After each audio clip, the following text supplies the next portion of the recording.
previous owners had a leak down here. Oh fellas, PB2 Smurf here. So underneath this section of the house is I can see the line coming out over there. That's the hot water line.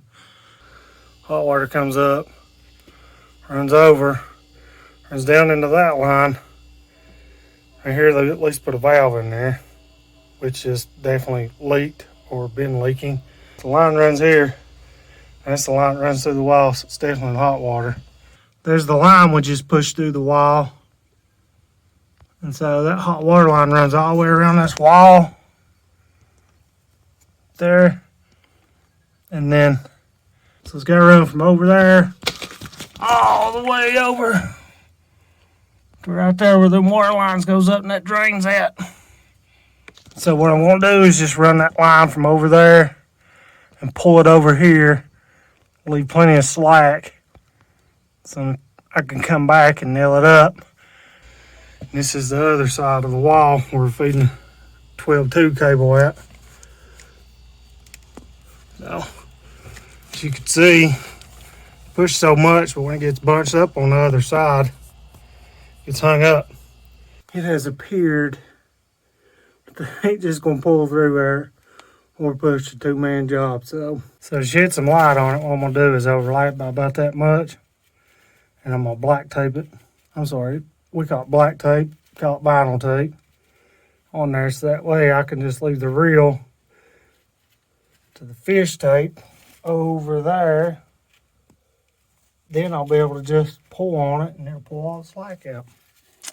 Fingers crossed. So like that, she's taped up. Start this process. The wall right here. And then I'll just walk back over to the opening. Just pull that fish tape a little bit and it'll keep it straight. It should feed through. You know, it takes a little longer to do stuff like this by yourself, but at least it will be done. So I got my line and stuff up here that you can see. And today is demo day. Apparently, previous owners had a leak down here. So what we're going to do is rip all this out. And we done got us a piece of cut, and we're going to put us a 2x4 or so down in through there and just screw it to it, and that'll be sufficient for me. So here's what we got under here. All cleaned out. Wonder why I had a mouse a couple times, and right there's why previous person decided he's going to leave this big hole there. Well, they measured that piece that I'm going to put in here, and it's going to cover a bit of that up. And if I need it, I'll just drill through it. So I got lucky. I cut this galvanized line because it's the cold water and never want to use it again, and realized they don't make a push-on shark bite that goes on the end of this. Well, just so happened I cut it right where T's at. So I'll take my pipe wrench, thank good God, rotate it off like this. Because it's the only way apparently to put a stop on that. Take one of these little ends like this, thread it back in there, make sure you put, I'm going to put Teflon tape and dope on it because I've seen the plumbers do it and it works, and it'll work for me. And that's what we're going to do, and that'll stop this line from leaking. So that way we turn the water back on. So as I'm going back to revisit this, what I've done was I only run one cold water line in, and as you can see right here, I put a T in. So the T runs up here. This runs to all the cold water things needed. The other side runs up, runs to the water heater that's here.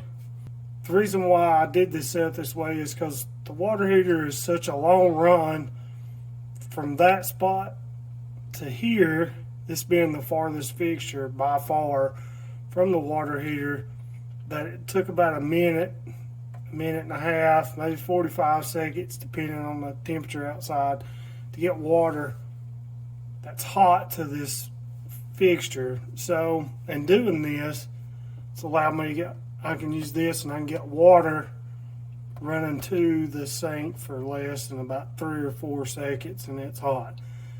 Second thing to consider if you are considering buying one of these is make sure you check your owner's manual to see if you have, like in the vent I do, which is connected here. This connects to my dishwasher and this allows the hot water to feed the dishwasher. If you get a water heater that's too small, then you won't get sufficient water in there, and you'll overwork this element in here, and you'll cause premature failure in your water heater if you're doing this kind of setup. Another thing, if you do decide to run a standalone water heater like this one, make sure you check the amperage. In my case, I run a GFCI plug and a dedicated breaker, and one line just up here to this breaker that runs this, so I know that it's not pulling too many amps. You do not ever want to plug this into your other plug-in that may be running your dishwasher, because it's just way too much amperage if they're both on. And more than likely, dishwasher's on, this is going to kick on. You don't want to do that, because it will cause the breaker to trip, or worst case, cause a fire. Whenever I turn just the cold water on, it runs that way. What happens is it drags some of this hot water backwards, flow through this, and runs over here to the cold water side, and so then it causes hot water. Is that a major issue? Not really, no. But the biggest issue is that in the event I was to lose water pressure altogether, there's no way to stop it from dragging water out of this water heater, which could cause the element to kick on, which could cause premature failure of the water heater because there's no water in it. So I found online, because the big box store didn't have it, it's a check valve. And so the water, what happens is let water go the direction of the arrow, but won't let the water go backwards. Now they do make these like a crimp in, but considering the spacing back here, this is much more optimal. So what I'm going to do is I'm going to install this in line with the water that supplies the water heater here, which, as you can tell, it's just a shark bite fitting, but it'll allow water to run to the water heater, but won't allow it to be drugged back. That way I never have to worry about this water heater being sucked dry of water, hence burn up the element. Pretty simple. Cut it, deburr it, press it on. First thing I'm going to do is turn the water off. Turn this off. I also installed service valves, like go on a tankless water heater. Flush this thing because there's really no place to flush it. Turn the cold water off, so this water that's in this line should all be isolated and there's nothing else on it. Let's time lapse it.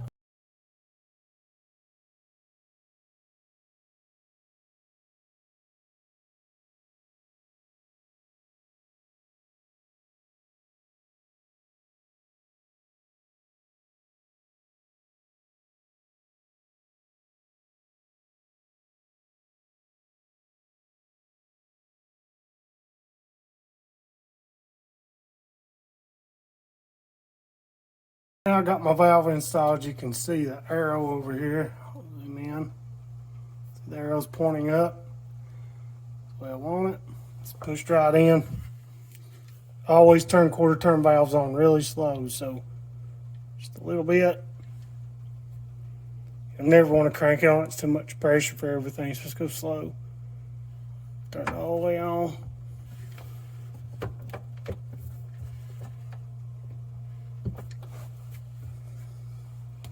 That's on. This valve, we're going to turn it on slowly. This one sticks a little bit. So turn on really slow.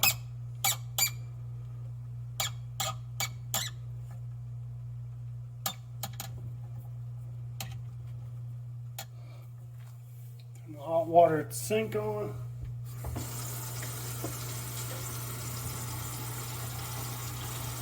I'm going to move all the air out of the line. Now you can't see it on the camera, but it's steaming. It's very hot.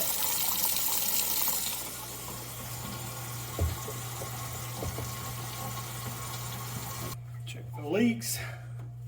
Which in this case, pretty simple. We just run it right back here. So we already wiped it down. We're just going to fill it. Any water.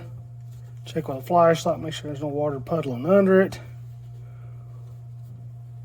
Then we'll keep checking on it the next couple days, and we'll know. That's it, fellas.